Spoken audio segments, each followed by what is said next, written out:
Hello, welcome again to our community conversation. This is a special edition, which means that we're actually live on Facebook right now. So people around the country are watching, people around Mason are watching. If you remember correctly, we had a friend from DC watching us at one point in time, and they made their trip all the way here to join us in person. So our new AP right here, all the way from Washington, D.C., was engaging with us online one day and just giving us a hard time from D.C. and saying, great job. Our first community conversation that was like this. So we really do engage friends from all over, and we're really excited about that. So if you're joining us online, thank you so much. We will include you in the conversation as we go to groups. We'll try to engage you and let you know what's going on in the room as well. You're also welcome to tweet at us or send messages through Facebook if there's any questions that you have that you would like us to address here as well, live. Those of you that were able to make it here live, thanks for being here and being face-to-face. It's always great if you can't be here live to be Facebook, but to be here in person is always excellent because we love to hear your ideas right here in this room. So I'm going to give you a really quick run-through of how we get to this point.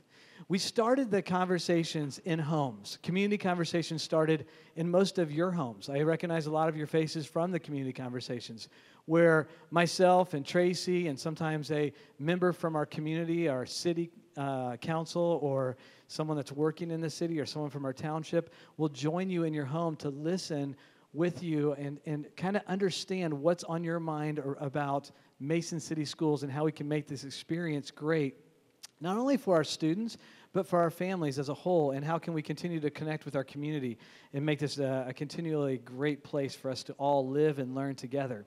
And so those community conversations start to get themes. You know, you go through about 50 or 60 of those, and you begin to get themes, and those themes start to rise up. And we said, hey, what if we put out this more of this open community conversation concepts that people could join us?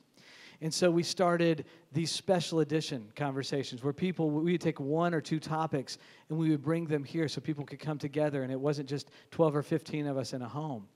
And then we took those to another level and we did reimagine sessions. And we started to have reimagine learning sessions that came out of that. So we've tried to, and the whole idea here is to leverage our community voice, is to make sure that community members, whether parents or community members that don't have students in our district, have a voice in the direction in which we're going.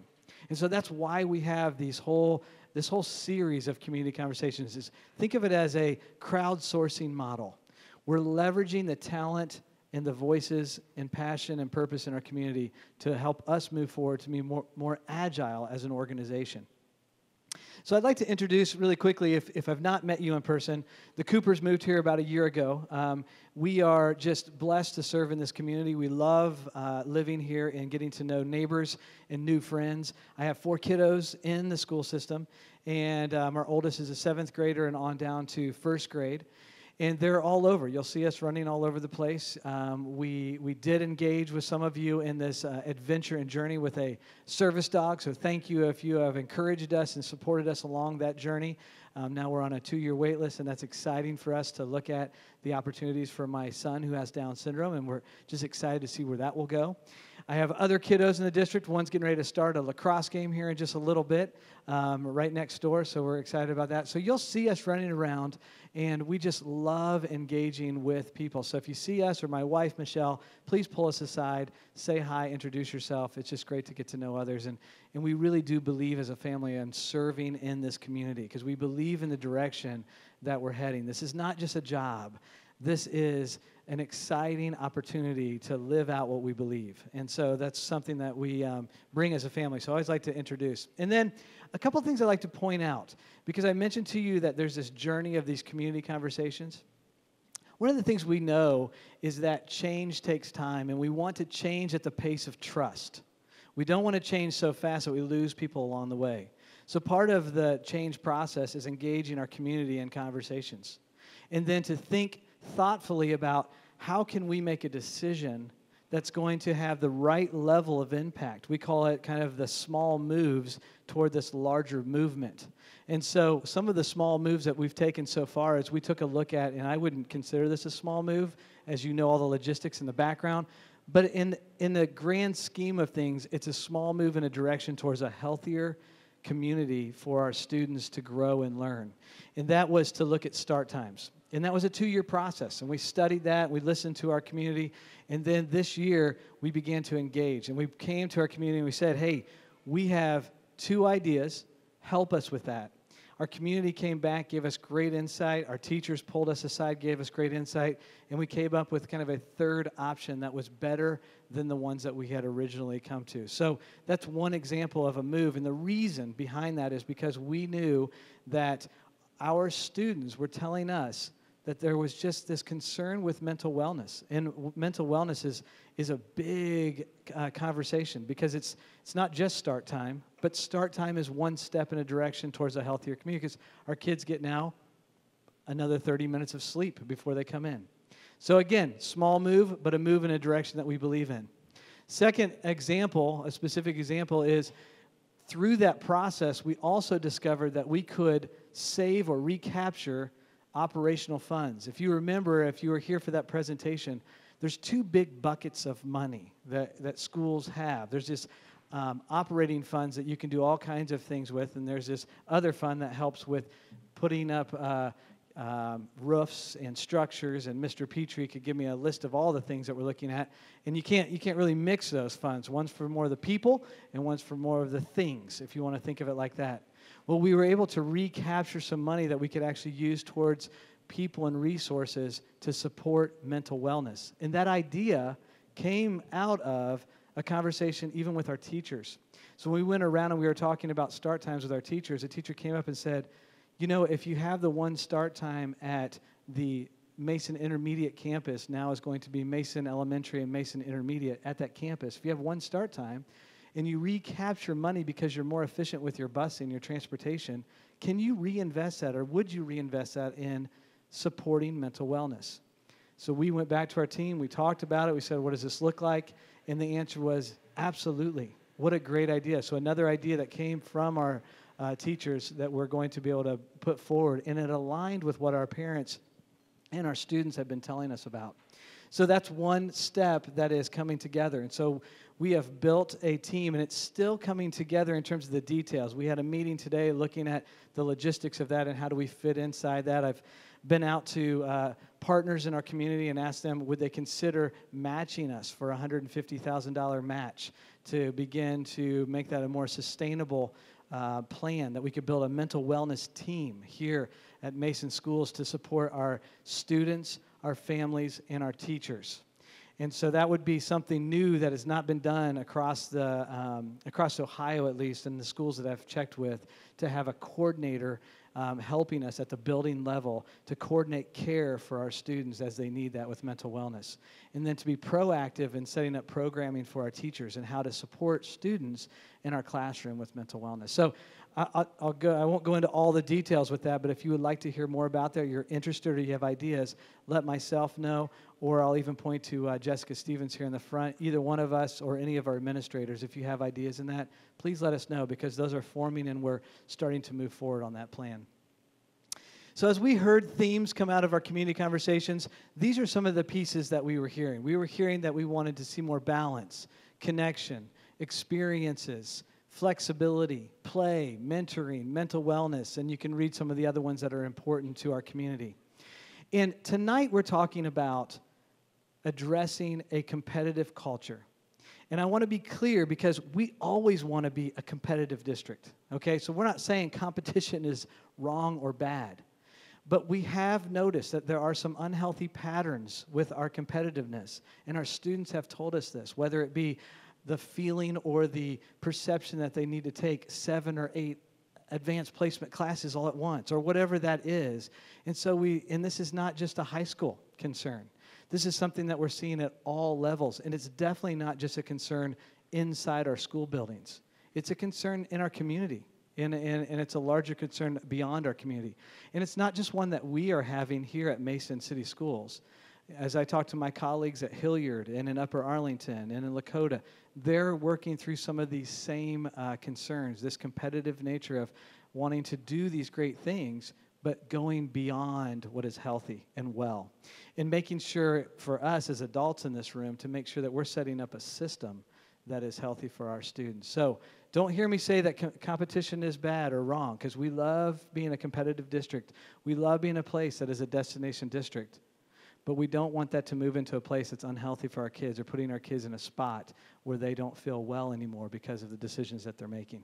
So I just wanted to frame what tonight's all about. I'm going to ask Tracy to start us on our first activity.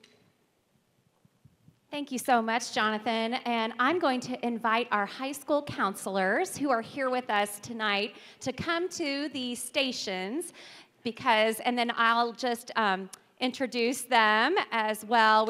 We're lucky to have some fantastic high school counselors, and we've got Sally Clark and Phyllis Bell, Michelle Kohler, Linda Dumpsdorf, Katie Hicks, Megan Corrigal, Marty Zach, and Seth Johnston with us tonight. Thank you all for being here. They're just here to help if you have any questions about stations that you're in.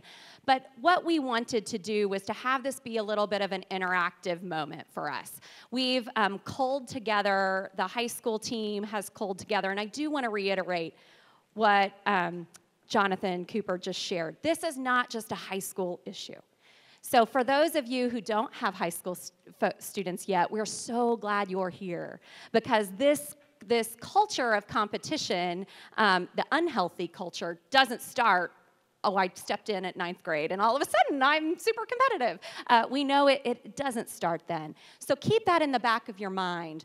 But a lot of what we're sharing, and particularly, even just here in the front as I look, we've got a column written by Gina Deaton right as she graduated. And it's a really powerful column from 2016. We also have the valedictorian speech, Alvin Zhang, from 2016. So it isn't even that these are just brand new things that have been on our mind. These are things that as a district and as a school, as a community, we've been wrestling with for a while. Now we're here to say, as a community, let's take a look. Let's kind of see what's out there, and then let's have a conversation about what we have seen. So about every 5 minutes, I'm going to invite everyone here in just a second to get up, go to a station that's kind of near you.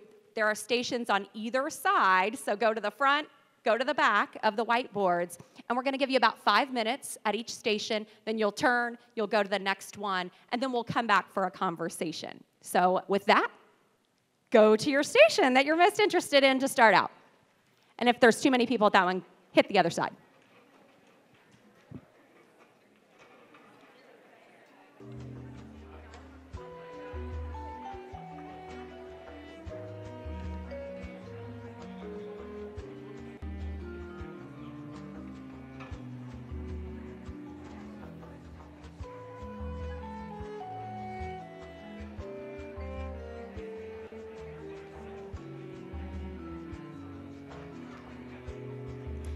If you could start making your way back to your tables, we would love to give some time to have some conversation as a community.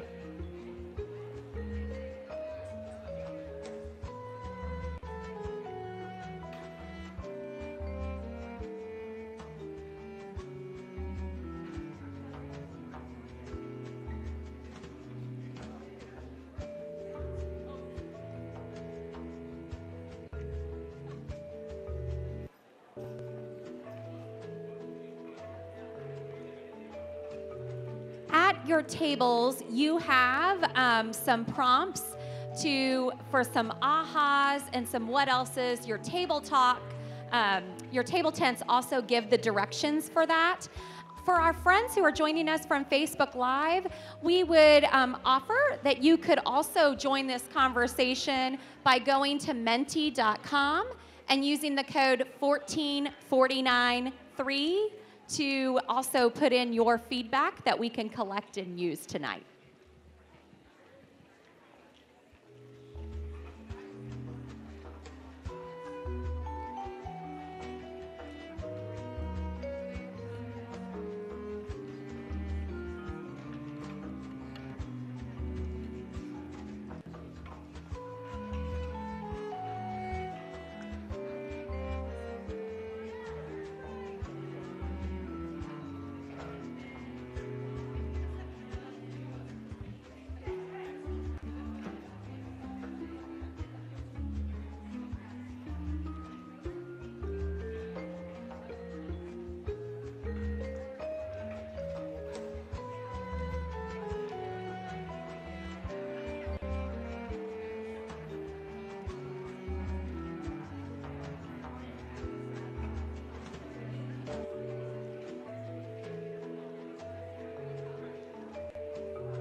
I'm just going to give one little piece of feedback and advice. As you're talking through the ahas that come forward, of course, those are just the things that stand out to you as, oh, that really resonates, that seems true, or that surprises me. The other part that we want to get to, we know this conversation, and we keep talking about small moves, is in some ways focused in the high school. Is going to give some new decisions that they're trying to wrestle with here in just a few minutes about Val-Sal and weighted credit. But that's only a piece, you know, and we want to use this time to really dig into what are those other things that are lending itself to a culture of competition, particularly the things that the district or schools own. And it could be a high school issue. It could also be an elementary issue. But what are those other things? You know, I had a conversation, and somebody said, NHS is really tough. It's a hard one for our kids to balance and do it. That's a good example. Put that down on a Post-it for us. So any of those kinds of examples, and if you're on Facebook, share those examples with us as well. This is the part for us to help flesh out what are those next small moves going to be.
I know there's such rich conversation going on, but I was hoping that we could have a few brave folks who might share just a little bit maybe of some of the big ahas or some of the other factors that you just want to kind of have a conversation in a larger group. And so I'm going to kind of just ask a few tables. If you're brave enough and you'd like to share, if you would do that, and then I'm actually going to repeat it just to make sure that folks on our mic will hear that.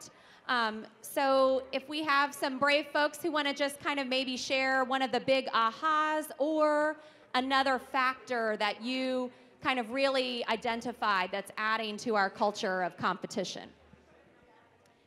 And because I was at this table, I'm going to ask one of the Patel girls to share what was one of the big aha moments or the other pieces that you wanted to share.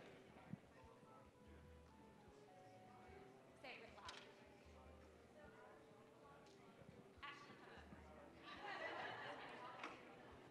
Come up for a minute. We were having such a good conversation. So at our school, there's a lot of like competition with like clubs and stuff, like for example, like NHS and SIBS. And I feel like with like SIBS, it's like the club is all about like being kind to other people and being like involving other students. But with this such like big competition and getting in, it kind of puts like anxiety and like stress on the kids. And so and then once you get in or you don't get in, you kind of like make fun of or like hurt other people because they didn't get in or they did get in. So it's kind of like the opposite of what it's trying to do.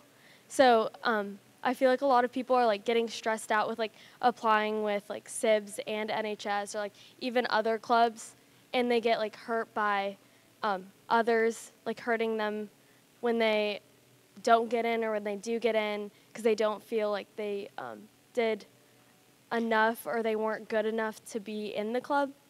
And so I feel like that like puts a lot of anxiety and stress on people. Thank you. And I didn't mean to add the anxiety by just making you come up, but wasn't she fantastic? I felt like our table was having such good. Any other tables want to share some big shout outs? And I won't make you come up. If you talk really loud, I'll try to summarize. Yes, go ahead.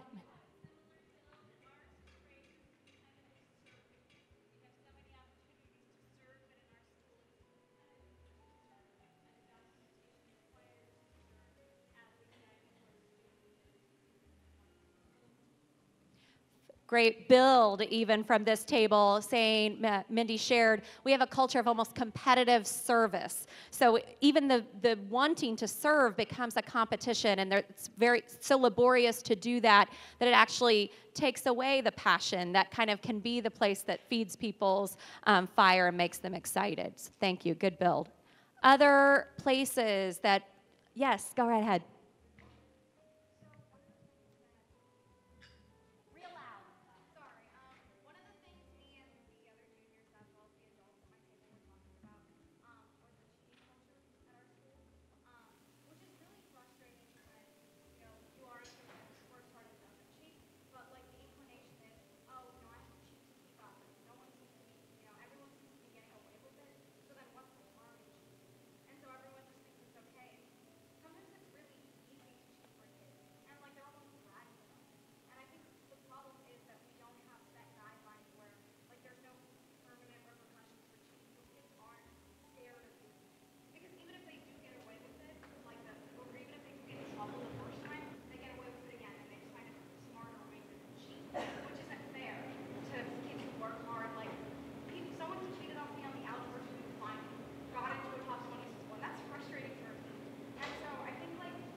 That's great. We had some juniors back here who were pointing out a culture of cheating. When we have such a competitive culture, it breeds a need to feel like I have to cheat, which then doesn't feel like they see consequences for the cheating, and it actually is a disincentive for the kids who are working really hard. Other takeaways that people want to share that were big ahas from from or builds on things. Yes, go ahead.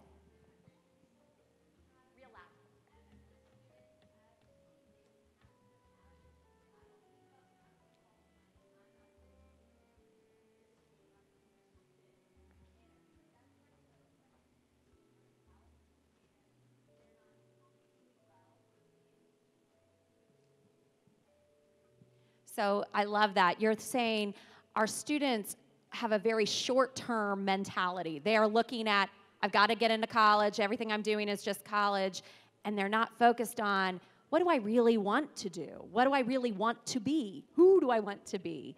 And so that adds to this competition level when maybe we're competing for the wrong things.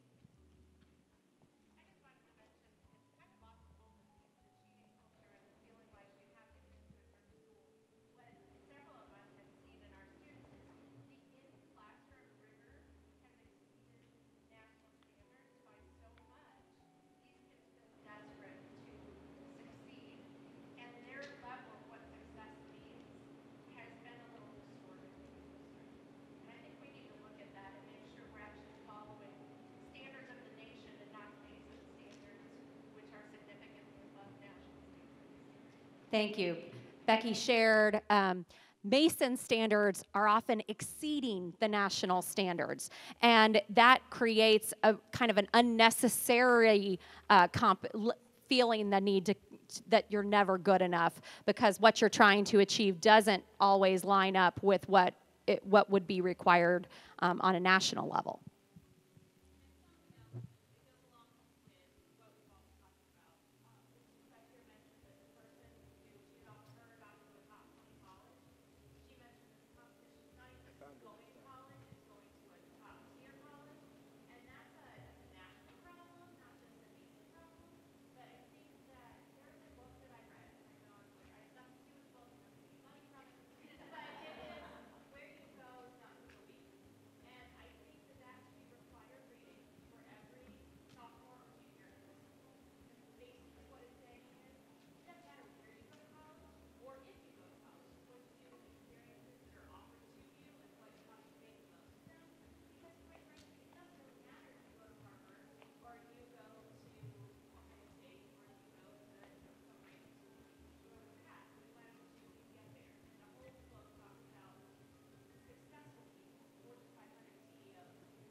Where you'll go is not who you'll be should be required reading for all of our sophomores and juniors. I think that's a brilliant idea. But actually, the concept behind that book does so fit with what we're talking about and helping our students and our culture realize not just a Mason issue, but we see it all over the nation. Your success isn't determined by some college, whatever that is that you're going to. Or not college at all.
Thank you. Yeah, Rashika did a great point about saying competition isn't all bad.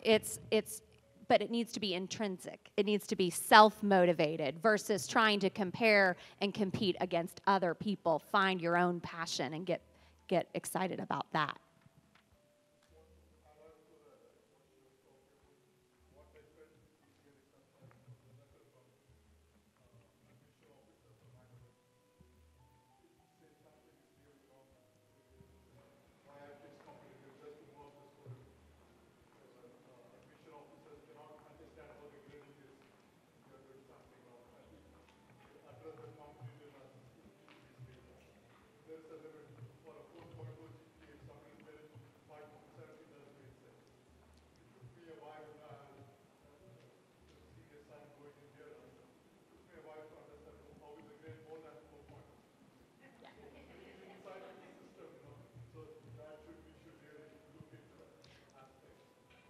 A great aha between the Vanderbilt admissions officer email and just sort of the way, understanding the way that Mason calculates our add-on for the weighted credit doesn't make sense, and it actually may be hurting our students. A good aha there.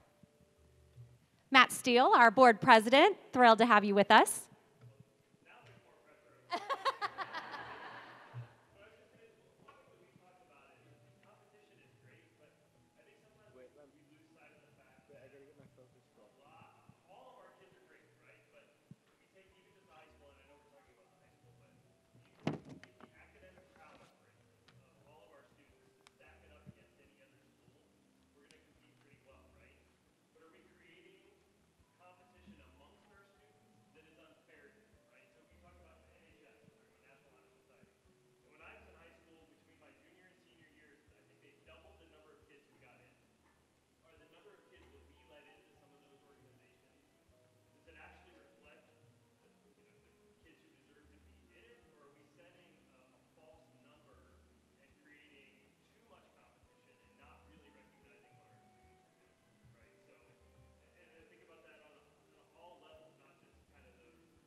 Thank you. Matt just talked about that it was important to think that why are we putting ceilings on and giving artificialness to how kids can achieve, not just in things like SIBS, but in all of our things. It's a good opportunity for us to evaluate that. I think we're going to head to our next section, which is going, and so I'm going to ask Mr. Cooper to come on up, and then he's going to introduce a couple next friends. Thank you for your engagement, and thank you for the engagement online. We have quite a few online, and we're happy to have you, and thanks for joining us.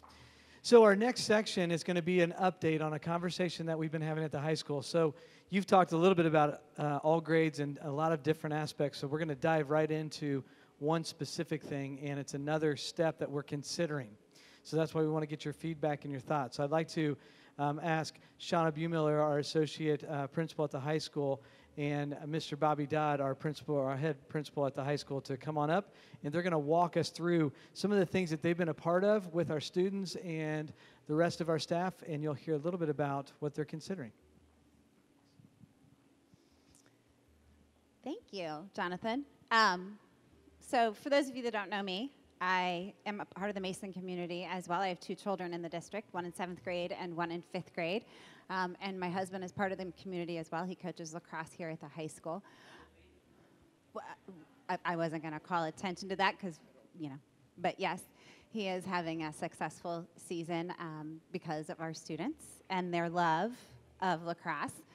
And so this topic is important to me on many levels. I've spent a long time living in a high school. In fact, I never left high school. So it's near and dear to my heart. And thank you so much for your feedback and your comments thus far as you went on a journey with us over the past 3 years or so. And it's really important to kind of focus that a lot of this has come from our students and their perspectives about the culture here at the high school. And a lot came out through some of the Reimagine Learning series, as well as the community conversations thus far. And so we felt that it was a great time for us to take a look at some moves that we could make to maybe relieve some pressure valves. And we know that these may not be the end-all, just like the start times. It's not the permanent solution, but it may be an opportunity to relieve some of the pressure valves here at the high school and allow us to focus on some of the things we heard crop up here in the conversations. And so I invite you to look at the right-hand column if you can see that. I know the print might be a little bit small, but I do want to highlight some of the things.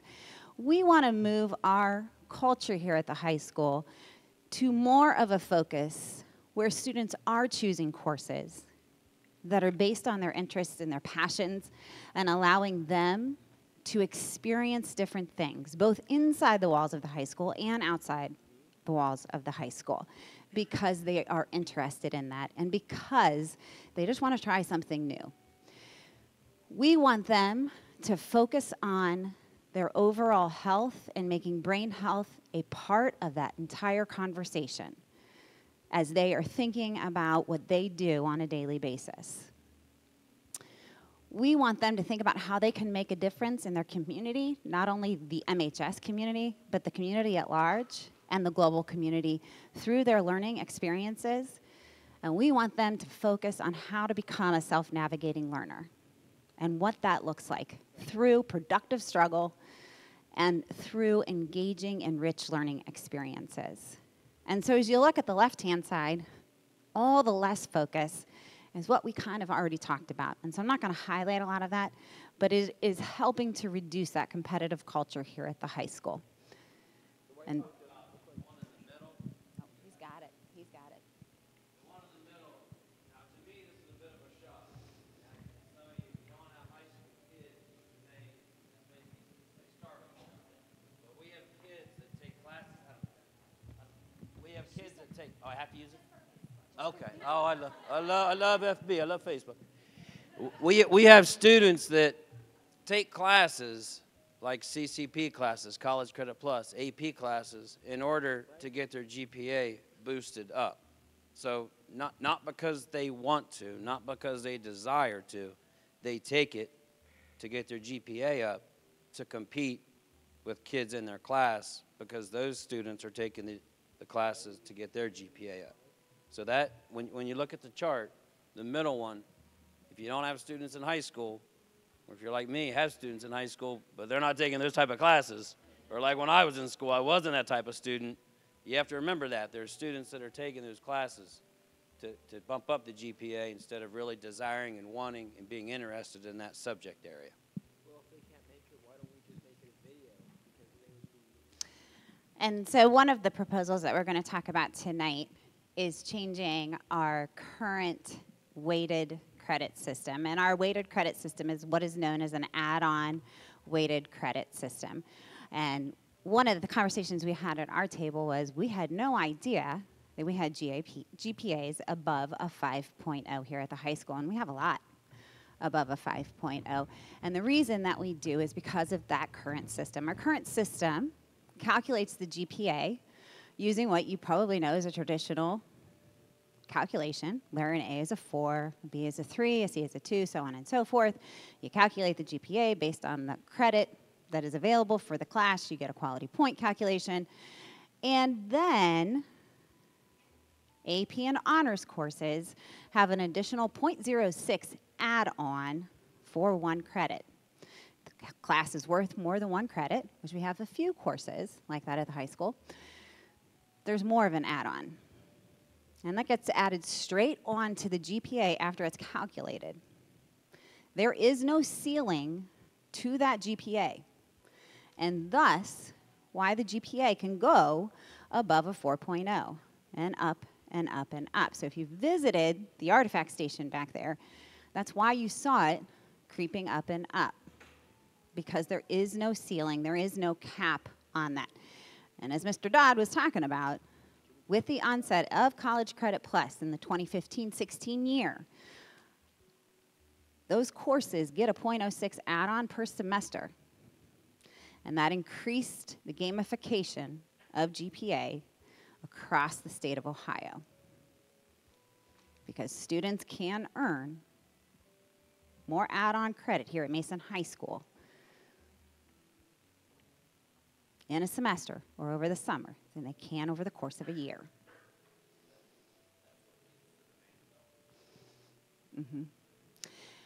Another point that is important to make,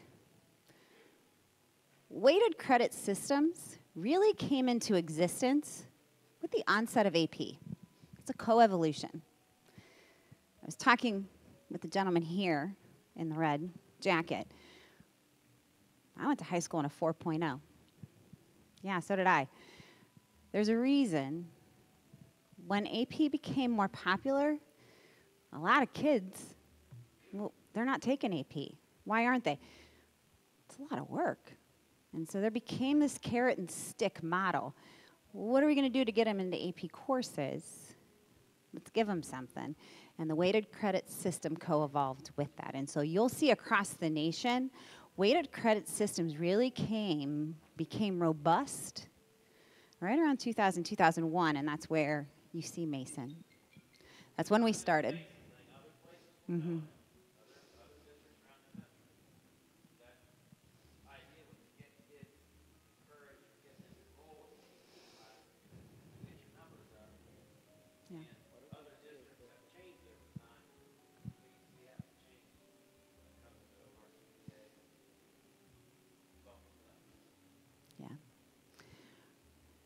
So, we are proposing that we go to a 5.0 weighted credit system. And what this introduces is that the weight comes with the grade. There is not a add-on after the GPA calculation. The GPA, or the weight, is averaged in with the GPA calculation. We are recommending and asking for feedback on a 3-tier system, and you can see that up there. This puts a ceiling on the GPA. Students cannot go above 5.0. This is in alignment with most high schools across the state of Ohio. We think this is one small move to make to reduce that gamification of the GPA.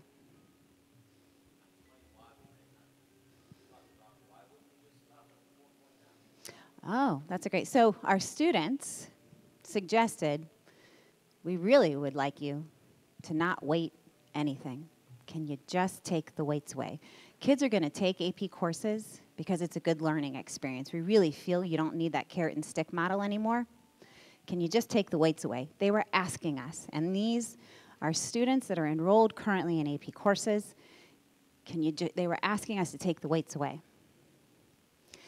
And the reason that we feel that's not in the best interest of our students, we asked college admission reps that were here for our college panel that will put them at a disadvantage for merit-based scholarships. Merit-based scholarships are based on the weighted GPA and not on the unweighted. If it were just for college admissions purposes, they look at the unweighted GPA and they strip it down and apply their own weights, so they are comparing apples to apples. But for merit-based scholarships, it would put our students at a disadvantage. And so that is why we feel that is not in the best interest of our students. Merit-based aid is dollars. And we don't feel that's in the best interest of our students. And so this is what we are proposing. There is mathematics behind this. There is reasoning behind this. There is research behind this. And we feel that's in best interest of our students. We also, in conjunction with this, feel it is the best time to talk about our current graduation honors system. Currently, here at the high school, we recognize one valedictorian and one salutatorian. That is based on students that have the highest GPA and the second highest GPA. We determine that based on rank. We do not report rank to colleges. We do not report rank to students. It's a paradox. Students know that to determine a valedictorian and a salutatorian, we have to determine rank. That's the only way we determine that. So they know that there's a ranking of students behind that. We also honor students for outstanding academic success using the LADE system, which is currently used at colleges. That's Summa, Magna, and Cum Laude, based on GPA alone. So we have both systems in place. We are recommending that we move to recognizing outstanding academic success using the LADE system alone, and dissolving the valedictorian and salutatorian recognition for graduation honors as another way to reduce some of the competitive culture here at the high school and doing away with ranking of students completely. So we'd still be recognizing students that excel. You might think we're talking about that. Is that how are we going to recognize them? We still would do that. It's just taking away the vow salvation.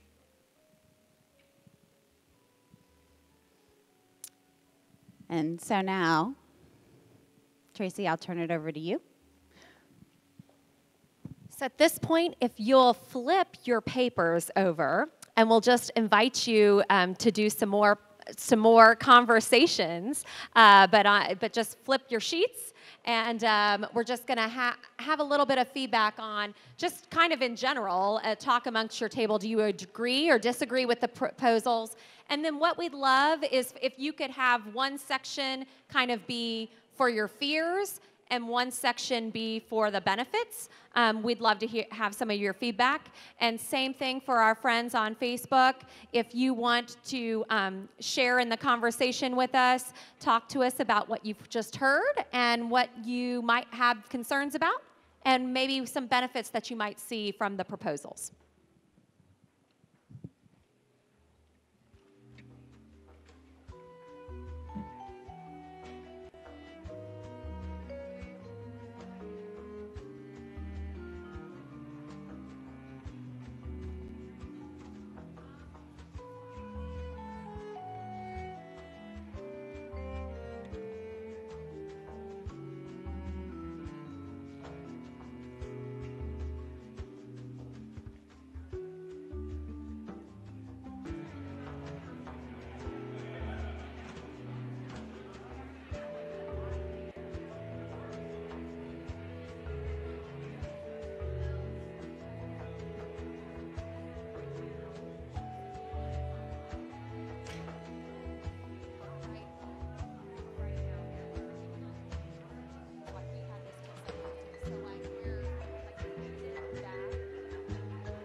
All right, if I could pull everybody together, what I'd like us to do is, if anything came out of your table that you think would just be good to hear, just a consideration, or maybe your neighbor said something that you think we should lift that up so people hear that because it would be helpful for the whole to consider.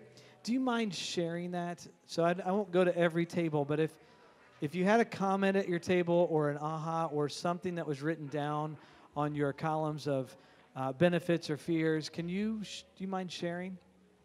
Anybody like to share something? Yeah, go ahead.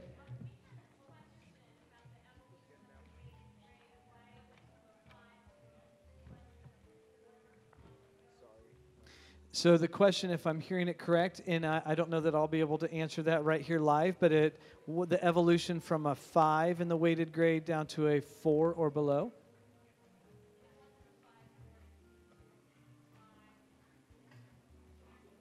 Shauna, do you want to take that now, or do you want me to?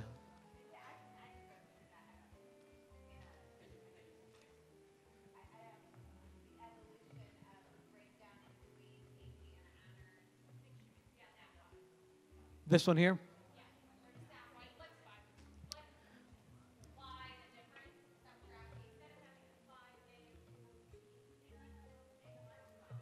In the first column where it says a 5A and a 3.75B.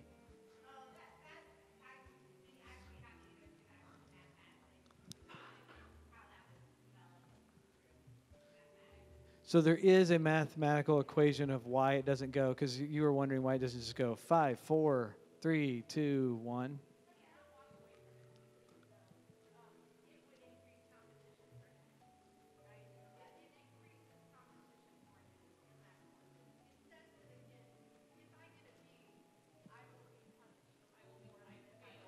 Okay, so you're saying the reason you're asking the question is because you're concerned that a 3.75 might have a concern of a competition if it's not a 4 or something. Big jump.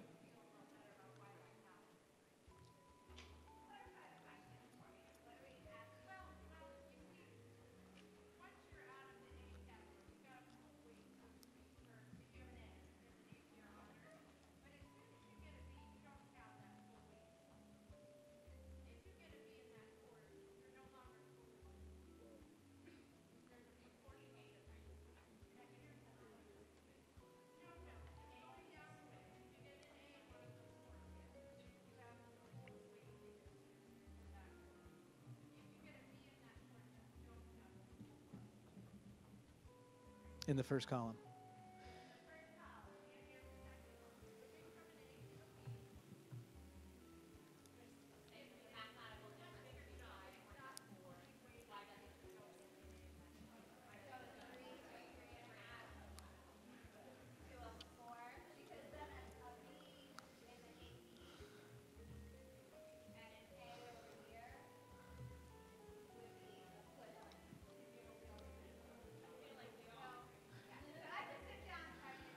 I think there's, yeah, it's a good question, and we're just wondering, yeah.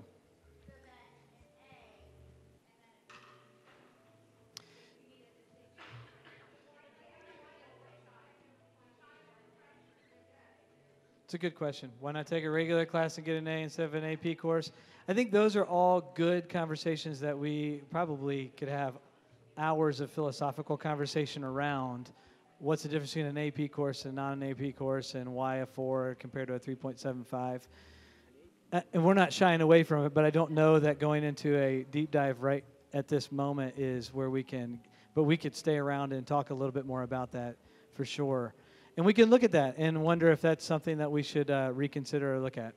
So great feedback. To the feedback, if you didn't hear that or if you're on Facebook Live, we were taking a closer look at the scale and making sure we understand the first 2 columns and asking the question as a community and as professionals, why would we not have a 4 in the B column, correct? And why? And how does that compare to another course if it's not AP? I think it's a good conversation for us to dig deeper into. Thank you. Any other? Yep, come on up. Do you want to come up here so we can hear you? Okay. My name's Sophie. So something we were talking about at our table was for a benefit for the like no valedictorian. Instead of having like a speech for the valedictorian, because obviously we wouldn't have one, we were thinking like you could like apply to do that. And then you could like pick out of those speeches, because not always like the valedictorian is going to be like the best writer and the best like speaker, and a lot of like those speeches are a lot alike. And so we were thinking like something that could like benefit that idea is just to like apply for a speech, and then you can have like some to choose from and like one that will be the best. Yeah. Great recommendation. Thank you very much for sharing. We had I got a text earlier from a colleague in Columbus that I love the student voice in this conversation. Keep that coming. So thank you so much for continuing. So great suggestion. If you have other suggestions like that, we would love to hear that. And hopefully everybody heard that okay. And if you were out there, we had a conversation about valedictorian and salutatorian, and those speeches could be done a little differently in the future. Any other comments? Yep.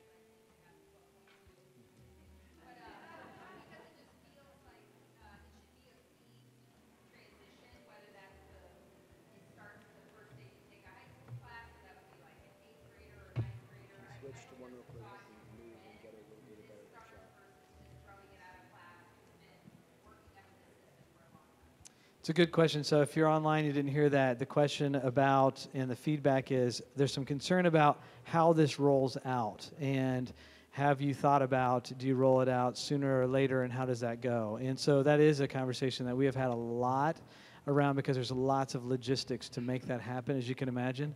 So we've looked at about 3 different options. One is rolling that out sooner than later because of some of the logistics, and really moving in this direction if we really believe in it, and taking a stand on that as a district. Another, and making sure people understand it.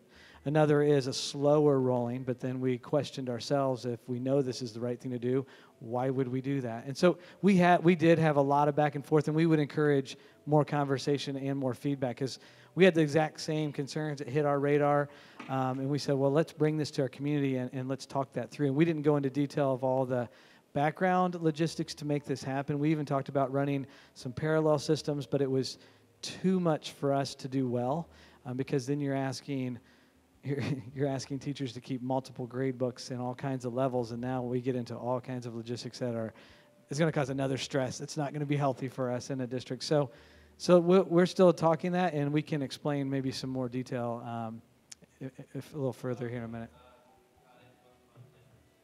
We did. So we asked other districts how they have tackled this over time, how that transition has gone. I forgot, I'm sorry. And we did do a comparison, even on a 5-point scale, compared to what our students talked about, a 4-point, and we talked to other districts around that are like us as well. Yes?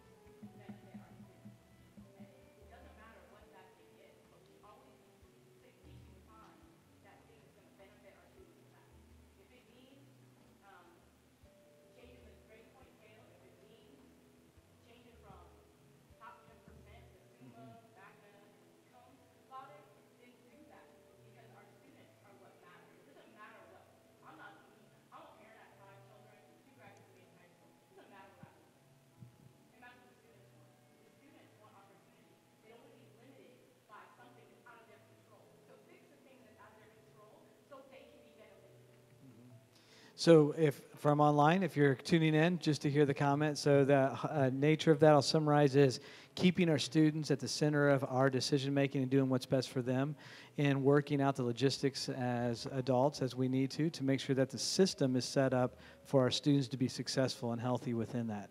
Is that, I know that was a shorter, but just trying to make sure that everybody online is capturing that as well, because they can't hear our comments without the mic.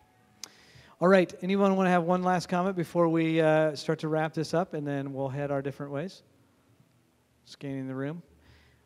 We will be around for a little while, because I'm sure that someone has said something that you're wondering, well, what does that mean? I don't have kids in high school, so what do they mean by a 5.0? What's the difference? Or what do they mean by transitioning the GPA that quickly? Or what about my kid in first grade? What about the levels of concern there? What are those? If you want to have those conversations, we'll be around for a little bit and we'll hang out, so please let us know. And if we don't know the answer, we'll tell you we don't know the answer right now, and we'll get back to you and try to figure that out. I want to thank you again for coming tonight. We always do this at the end of all of our conversations like this that are live. We are looking to get this decision off the ground and let people know where we're going, and so you can see that up on our screen here. I'd also like to invite anybody that has come today, or anyone that's tuned in online, if you'd like to join what we're calling a family experience team. The family experience team, basically, when we get these ideas and we start moving forward with them, we're just trying to build a network of family members to help us to move forward in those successfully. Almost be a sounding board for us and people that we could go back to, so we don't pull a whole community conversation possibly. We might just send you an email and say, hey, we need some feedback on such and such. You can go to menti.com, so it's www.menti.com, and if you enter this code 931270, and you can do that online, you can enter your name in there and let us know that you would be interested in joining a family experience team, and we'll continue to build our network and add that in. All right, again, we'll be around. This is a really important conversation. I cannot emphasize that enough. we are trying our best as a community to take steps in a direction that we believe wholeheartedly are healthier for our kiddos. Competition is not all bad, so don't leave thinking that tonight. You heard from our student here, competition actually has a lot of great benefit to it. But when competition becomes unhealthy, that's where our concern is. And so identifying that and building a system that allows students that want this piece here, they can go for that and they can reach for that. But students that might be a really stressful piece, that we've not built it up so much that that's what they feel like they have to chase. We want them to chase learning and their passion over time. Thank you so much for coming again. We'll be around if you need anything.